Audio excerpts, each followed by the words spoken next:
Blade Runner 2049 was long. Too long. You really feel the 2 hour and 45-minute run time. It does take after the pace of its predecessor from 1982, and there's a lot of empty spaces and characters taking their time to move the plot along. Before I'm dismissed as someone that did not get it, the film contains themes and philosophy that's usually not explored in mainstream cinema. I commend it for exploring the meaning of humanity outside of just being the given human and whether other beings can be defined as having humanity as well. The problem I had with this movie is that it's somewhat of a challenge to sit through, and I don't blame the average moviegoer for not liking this and not calling it a masterpiece, or otherwise just calling it boring. I judge nearly 3-hour movies on a different rubric because if you're going to make a movie that long, you better have a good reason for it. To reveal as little as possible, Ryan Gosling's character, Officer K, is a Blade Runner who is on an important mission for the LAPD to hide a secret from Neander Wallace, played by Jared Leto, because Wallace will use the secret to further something that humanity may not want due to past incidents. Also, Rick Deckard in really plain clothes doesn't show up until the last hour of the movie. If you wanted an easy movie to digest, this is far from it. The challenge with this movie is whether one has the patience for it. When I see a nearly 3-hour runtime, I expect a movie with some filler, but at least it would be meaningful. For example, I didn't think that The Good, the Bad, and the Ugly squandered any of its long running time away. I even thought that Interstellar wasn't that bad in managing its time because at least the plot was progressing along. Blade Runner 2049 doesn't have that much filler, and it does use its time well. However, the things that they do in the plot aren't that enthralling. I could have done away with some elements of the movie, but at the same time, they're integral to Officer K. There are some parts that I was just uncomfortable with that recurred a few times in the film, so it made the film's running time more noticeable. Just because I was uncomfortable doesn't mean that the film was bad. Having some level of discomfort means that one is being challenged, which is something that one usually doesn't get in typical movie fare. At points, I was getting aha moments regarding the definition of humanity and how it applies to potential non-humans. We also get to see cruelty from mankind and how science gets in the way of morality. Visually, the movie is fantastic. It's not just one shade of blue tint and rain for the entire movie like its predecessor.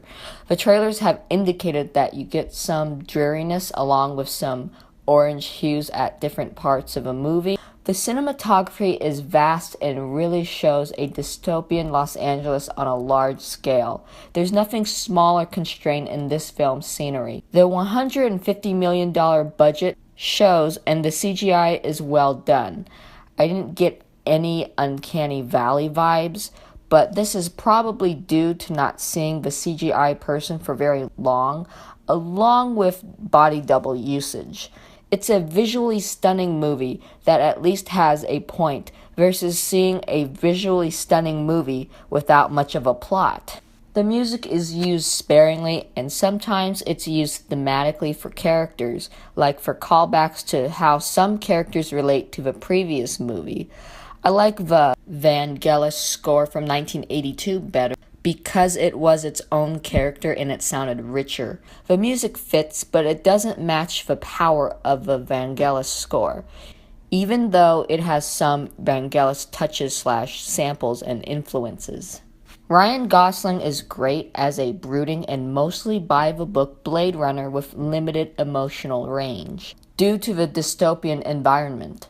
He carried the film well, but it's not his fault that it was slow, since his character is similar to Rick Deckard's. I thought he did a better job than Harrison Ford in 1982. Jared Leto is his usual weird and eccentric persona as Neander Wallace. He's even colder than Eldon Tyrell because he's more calculated and determined than his metaphorical predecessor. He's more of a doer than Tyrell was, since in my opinion, Tyrell was fairly passive. Sometimes I can't tell if Harrison Ford is acting or just being himself. I'm kidding.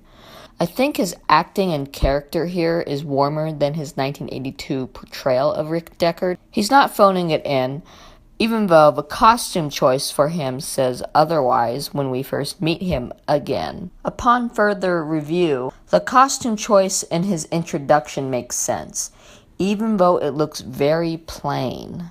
I'm going to address a few minor characters now for a moment, but I don't want to give anything away.